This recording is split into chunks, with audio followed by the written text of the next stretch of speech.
I didn't think they were ever going to end. I never thought that they were going to end, you know, and then once I got through it, I realized that I was the idiot in the whole situation, because instead of moving out of the storm, I just followed it the whole time. It was like it started in Northern California, and I just walked all the way with it to LA, and it was like, why is it still raining? It was raining because I didn't make a choice to find a way out of the storm, to do some things to change my life. And, you know, I've learned that addiction is either a gift or a curse.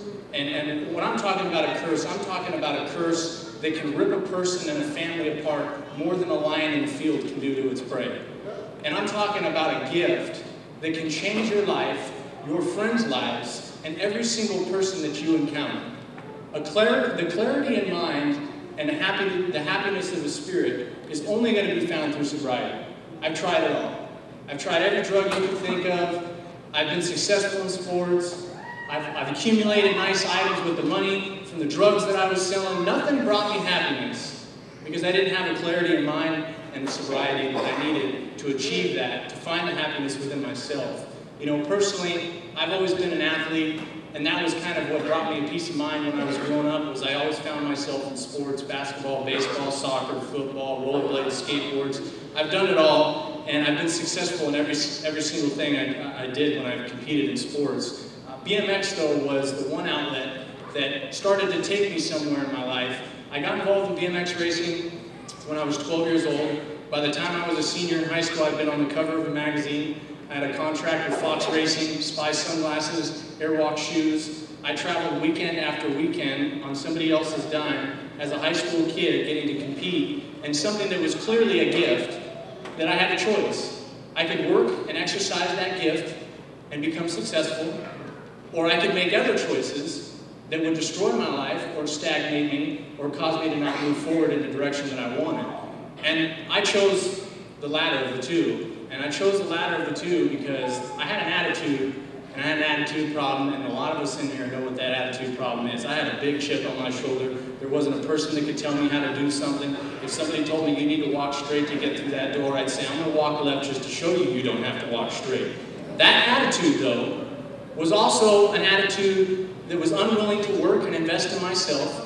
I didn't care what it was. I didn't believe that I had to invest in myself to become better at whatever it was that I was doing, because that chip said that you don't need to do that, what does it matter?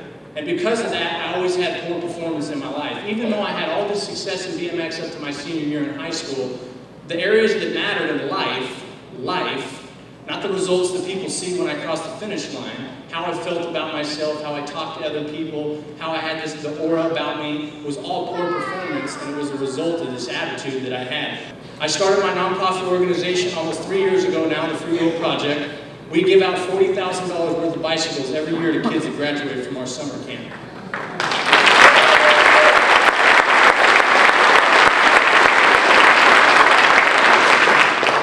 My summer camp has one thing in mind, and that's to give kids an experience or an opportunity that they may not have. A lot of these kids show up without bicycles or helmets. Our camp provides 100 bicycles and helmets to kids that do not have their own. The camp is free of charge, and when they graduate, they're awarded the $400 bicycle, but not before going through some things and hearing me speak and talking about life lessons and choices and things that they need to equip their lives to be successful. We also are getting ready to start a program that works with at-risk students more intensively, Monday through Friday, and tutor them in schools and try and get their academic performance up and pay for their BMX racing as part of their commitment to our program. One thing that I know is that you don't need the resources to do whatever it is that you feel that you want to do with your life, because I haven't had the resources to do what I've done with my nonprofit organization. The only thing that I've had is an obedient personality to the calling that I was given, and that first is sobriety. Same with everyone in here that's graduating or going to graduate. The first thing that you need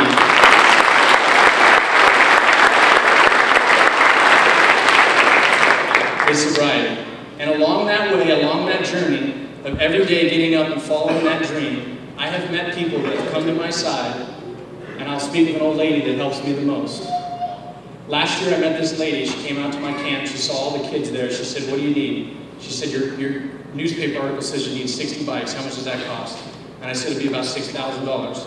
And she said, "Okay, that's it?" And I said, "Well, yeah, that's it.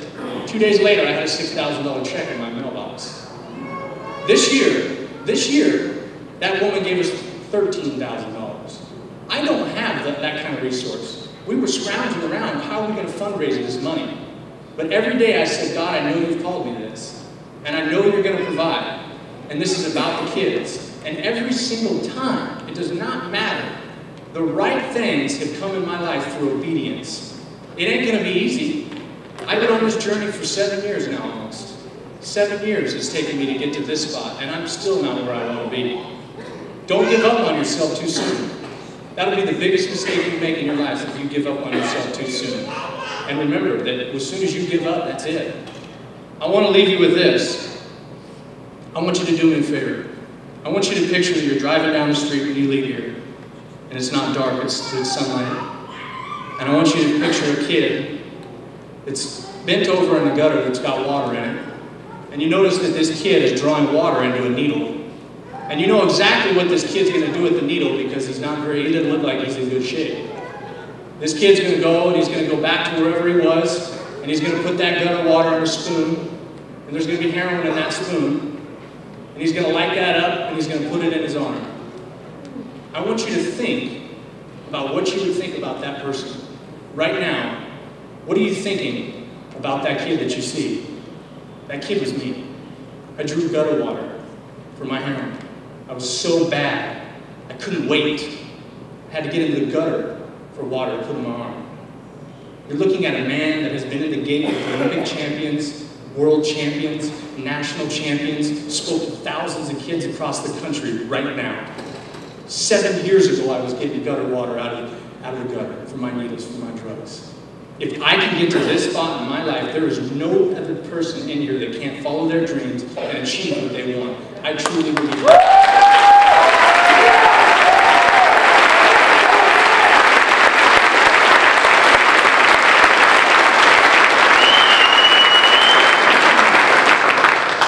Addiction's a gift or a curse, and it's a choice.